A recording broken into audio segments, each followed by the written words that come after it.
Hello dear students, last video में हमने exercise 9.7 का सॉल्व किया था और आज देखिए एक्सरसाइज 9.8। इसमें हम पढ़ेंगे संख्याओं के बीच गुणोत्तर माध्य ज्ञात करना। देखिए गुणोत्तर माध्य होता क्या है। मान लीजिए दो संख्या ए और बी है, तब उन संख्याओं का गुणोत्तर माध्य जो होगा जी बराबर root A B, under root A B. तो जी बराबर होता है अंडर रूट ए बी, यानी कि जिन दो संख्याओं का हमें गुणोत्तर माध्य निकालना है उन दोनों संख्याओं के गुणनफल का वर्गमूल कर देंगे। ठीक है, यदि इस कंडीशन है तो यहाँ से हम ये कह सकते हैं कि ए जी यानी गुणोत्तर माध्य और बी गुणोत्तर श्रेणी में है। ठीक है, अब देखिए दो संख्याओं के बीच एन गुणोत्तर माध्य कैसे स्थापित करेंगे। माना दो संख्याएं ए और बी है, उनके बीच एन गुणोत्तर माध्य G1, G2, G3 and so on Gn है, अप टू Gn है। तब A और बीच में सभी गुणोत्तर माध्य G1, G2, G3 up to Gn और अंतिम पद क्या होगा B। तो A और B के बीच में एन गुणोत्तर माध्य इस प्रकार से यदि हम इसे लिखेंगे तो ये सभी क्या होंगे, गुणोत्तर श्रेणी में होंगे। ठीक है, तथा इस श्रेणी में पदों की जो संख्या होगी वो होगी n+2, यानी कि n तो हो गए गुणोत्तर माध्य और दो पद ये है तो n+2 और n+2 पद इस श्रेणी का n+2 जो पद होगा वो इसका अंतिम पद होगा b। ये ध्यान रखना है। अब देखिए क्वेश्चन फर्स्ट है 2 और 8 का गुणोत्तर माध्य ज्ञात कीजिए। तो यहाँ लिखोगे 2 व 8 का गुणोत्तर माध्य जी बराबर रूट 2 गुणा 8, 2 गुणा 8 यानी कि 16 और 16 का वर्गमूल कितना हो जाएगा भाई 4। तो जी बराबर कितना आ गया 4। ठीक है, गुणोत्तर माध्य हो गया जी बराबर 4, आंसर हो गया इसका। दूसरा क्वेश्चन 2 और 152 के बीच दो गुणोत्तर माध्य ज्ञात कीजिए। देखो 3 और 152 के बीच, तो यहाँ लिखेंगे माना 3 व 192 के बीच दो गुणोत्तर माध्य हमें ज्ञात करने हैं। तो हमने मान लिया 3 और 192 के बीच दो गुणोत्तर माध्य पद G1 व G2 है। तब 3 G1, G2 और 192 गुणोत्तर श्रेणी में होंगे, जैसे अभी ऊपर हमने समझाते हैं आपको। ठीक है, गुणोत्तर श्रेणी में होंगे क्योंकि ये इन दोनों संख्याओं के बीच से गुणोत्तर माध्य है। तो जब हम इन दोनों संख्याओं के बीच में दोनों गुणोत्तर माध्य रखेंगे तो इस प्रकार ये क्या बनेगी, एक गुणोत्तर श्रेणी बन गई। यहाँ से जो जी है ये पहला पद है, ये दूसरा, ये तीसरा और ये चौथा। तो चौथा पद जो होगा यानी पदों की संख्या यहाँ पर कितनी हो गई, दो गुणोत्तर माध्य और दो संख्या यह कितने हो गए 4। तो चौथा पद कितना है 192 लिखेंगे। श्रेणी का 4वां पद, श्रेणी का 4वां पद कितना हो जाएगा 192। यहाँ पे था श्रेणी का n+2 पद, यानी कि n तो गुणोत्तर माध्य है, दो संख्या ये थी तो n+2 पद कितना था अंतिम पद यानी कि b। ठीक है, ऐसे ही यहाँ पर श्रेणी का अंतिम पद 192 के बराबर है। चौथा पद गुणोत्तर श्रेणी का होता है, देखो पहला पद होता है a, दूसरा पद होता है AR, तीसरा पद AR², चौथा पद AR की पावर 3। तो चौथा पद गुणोत्तर श्रेणी का हो जाएगा AR की घात 3 और बराबर 192। a की वैल्यू यहाँ पे गिवन है 3, तो 3 × R की पावर 3 इक्वल टू कितना हो जाएगा 192। 3 से डिवाइड कर देंगे, 3 × 18 और 3 × 12 और R की घात 3 बराबर 64 को हम लिख सकते हैं 4 की घात 3। तुलना करेंगे तो R बराबर 4। गुणोत्तर श्रेणी का सार अनुपात जो होगा वो कितना होगा 4 होगा। अब हमें G1 की वैल्यू निकालनी है और G2 की, दोनों गुणोत्तर माध्य। तो जो G1 है इस गुणोत्तर श्रेणी का वो दूसरा पद है और G2 तीसरा पद है। तो इसलिए G1 बराबर होगा AR यानी दूसरा पद। A की वैल्यू है 3, R की वैल्यू है 4, 3 × 12 और G2 बराबर जाएगा AR की घात 2, A का मान 3 और R² यानी कि 4 का स्क्वायर, 4 का स्क्वायर 16, 16 दिया 48। ये इसका आंसर है। ये सभी क्वेश्चन NCERT से रिलेटेड है। देखिए यहाँ से क्वेश्चन नंबर 3 हमें ज्ञात करने हैं 2 सही 1/4 और 4/9 के बीच 3 गुणोत्तर माध्य। तो हमने मान लिया, सवाल को हल करेंगे। माना 2 सही 1/4 व 4/9 के बीच 3 गुणोत्तर माध्य पद ज्ञात करने हैं। तो माना 2 से 1/4 व 4/9 के बीच 3 गुणोत्तर माध्य पद 3 गुणोत्तर माध्य पद कौन कौन से हैं भाई? वे गुणोत्तर माध्य पद है, मान लीजिए G1, G2 और G3 है। तो तब क्या होगा? तब ये पहला पद और ये तीनों और ये अंतिम पद होगा, और ये तीनों बीच में रखने पर ये क्या बनेगी? गुणोत्तर श्रेणी बनेगी। तब 2 से 1/4 G1, G2, G3 और 4/9 गुणोत्तर श्रेणी में होंगे। इसमें होंगे गुणोत्तर श्रेणी में, यानी कि एक गुणोत्तर श्रेणी हो गई। इसका पहला पद होगा 2 से 1/4, G1 जो होगा दूसरा पद हो गया, और G3 तीसरा, और G2 तीसरा, और G3 चौथा, और 4/9 ये 5 पद हो गए। ठीक है, तो यहाँ पदों की संख्या कितनी हो गई? टोटल 5 हो गई, क्योंकि 3 तो गुणोत्तर माध्य है और 2 ये संख्या है। तो कुल पदों की संख्या कितनी हो गई? 5। तो 5 पद क्या होगा यहाँ पे? अंतिम पद। अब श्रेणी का 5वां पद कितना हो जाएगा? 4/9, और 5 पद होता है AR की घात 4 बराबर 4/9। A का मान 2 से 1/4, इसको सोल्व कर लेंगे। 2 दूनी 4 दूनी 8 और 1 9, 9/4, 9/4 और R की घात 4 और बराबर 4/9। देखिए 4 से गुणा करेंगे, 9 से करेंगे इधर भाग, तो R की घात 4 बनेगी 4 × 4/9 × 9।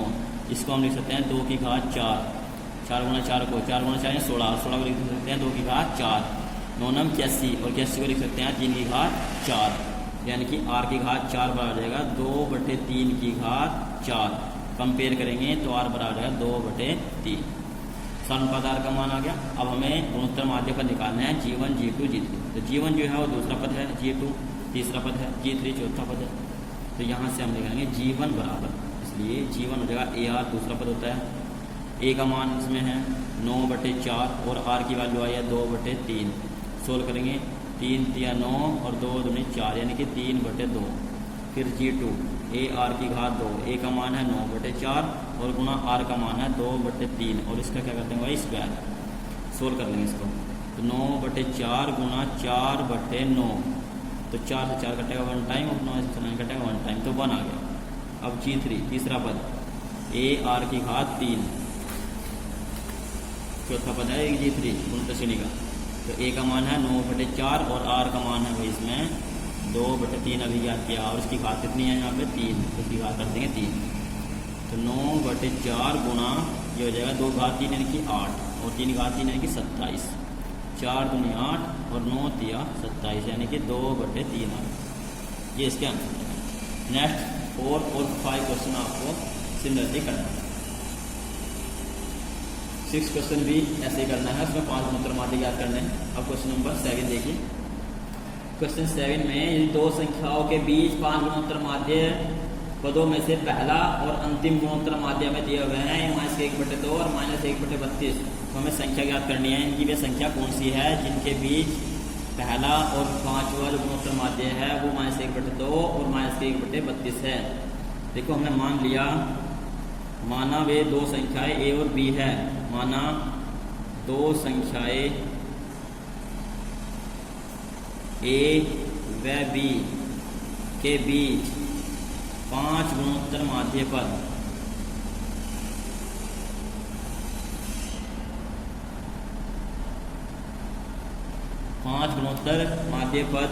G1, G2, G3, G4 और G5 है।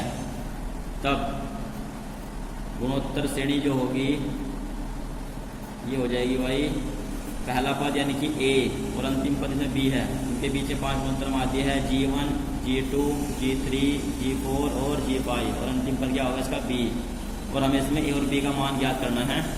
इसमें कहा है क्वेश्चन में कि इस गुणोत्तर श्रेणी यानी कि ये जो गुणोत्तर श्रेणी बनी है यहाँ पे जो G1 है इनकी पहला गुणोत्तर माध्य है ये -1/2 है।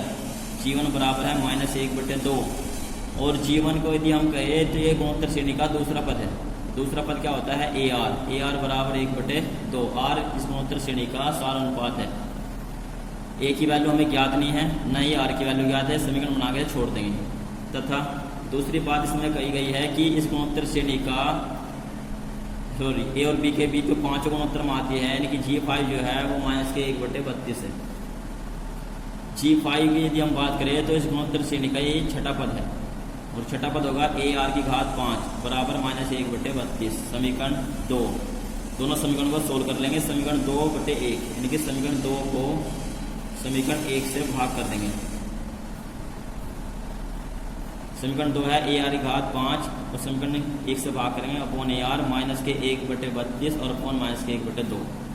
ए से कैंसिल आउट हो जाएगा, यहाँ से इसकी घात 1 कम हो जाएगी, जगह आर की घात 4, माइनस से माइनस कैंसिल आउट हो जाएगा, 2 से कटेगा 16 बार 1/16 और 1/16 को हम लिख सकते हैं 1/2 की घात 4। 4 से 4 घात कंपेयर करने पर यहाँ पे क्या होगा, आर बराबर 2 आ गया। कितना आ गया 2। अब आर का मान समीकरण 1 में रख देंगे। तो समीकरण 1 से ए इंटू आर का मान 1/2 बराबर 1/-1/2। 2 से 2 कैंसिल आउट हो जाएगा तो ए इक्वल टू होगा -1, यानी कि पहले जो हमारी संख्या है वो होगी -1। अब हमें बी का मान निकालना है, इसका बी का। और ये देखा जाए तो बी जो है इस गुणोत्तर श्रेणी का कौन सा पद बैठ रहा है भाई, छठा पद, 7वां पद बैठ रहा है। 5 तो गुणोत्तर माध्य हो गए तो 7वां पद बैठेगा। अब बी बराबर ए आर की घात 6, क्योंकि ये गुणोत्तर श्रेणी का 7वां पद है। ठीक है, तो ए का मान अभी हमने ज्ञात किया -1 और आर का मान है 1/2, उसकी घात कितनी होगी 6, तो -1 इंटू 1/6 यानी कि 1/64 हो जाएगी। ठीक है, इक्वल -1/64। इसलिए वे संख्याएं -1 व -1/64।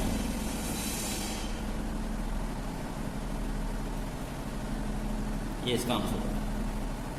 क्वेश्चन 8 देखिए भाई, क्वेश्चन 8 में हमें सिद्ध करना है कि ए व बी के बीच इन गुणोत्तर माध्य पदों का जो गुणनफल है वो इन दोनों संख्याओं के गुणनफल यानी कि इन दोनों संख्याओं के गुणोत्तर माध्य की n घात के बराबर है। अर्थात हमें कह सकते हैं कि यानी कि हमें सिद्ध करना है कि G1 into G2 into G3 and so on Gn तक का जो गुणनफल है वो बराबर है √AB की घात n के बराबर है। अर्थात हमें ये सिद्ध करना है। इसमें ये √AB यानी कि ए और बी का गुणोत्तर माध्य है, और उसकी घात n के बराबर है। ये हमें सिद्ध करना है, तो क्वेश्चन को सोल्व करेंगे। ठीक है, तो देखिए माना यहाँ से हम लेकर चलेंगे, माना ए व बी के बीच n गुणोत्तर माध्य G1 G2 G3 and so on Gn है। तब गुणोत्तर श्रेणी होगी भाई A G1 G2 G3 and so on Gn और अंतिम पद होगा B। और जो G1 है ये मान लिया हमने कि इस गुणोत्तर श्रेणी का जो सारानुपात है वो R मान लिया। तो G1 जो है वो इस गुणोत्तर श्रेणी का दूसरा पद होगा, ये तीसरा, ये चौथा, और ये इस प्रकार से n+1 और ये n+2 का पद होगा। ठीक है, तो हमें जो सिद्ध करना है उसकी लेफ्ट हैंड साइड ले चलेंगे, यानी कि G1, अब G1 into G2 into G3 into and so on कहाँ तक Gn तक इक्वल G1 यानी कि पहला पद क्या होगा, दूसरा पद है गुणोत्तर श्रेणी का तो AR into AR² into AR की पावर 3 एंड सो ऑन।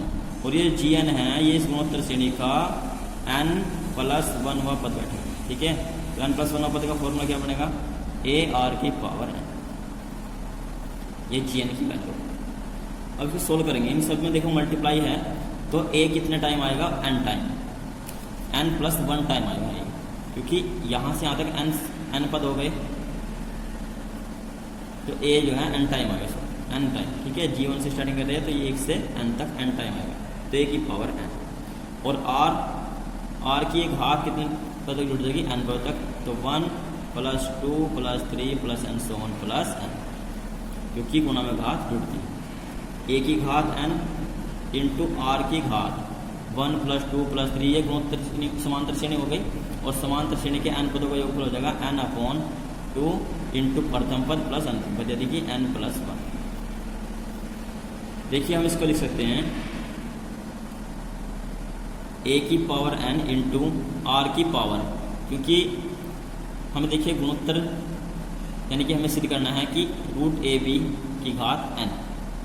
ठीक है, देखिए भाई इसको हम लिख सकते हैं, तो देखिए हमने 2 से गुणा कर लिया, 2 से कर लिया भाग इंटू आर की power n upon 2 into N plus 1। अब ध्यान दीजिएगा, यहाँ से हमने किया है ए स्क्वायर इंटू और आर की पावर n प्लस 1 और इस पूरे की power n upon 2 equal A square का लिख दिया ए इंटू ए और आर की पावर n प्लस 1 और इसकी पावर n अपॉन 2।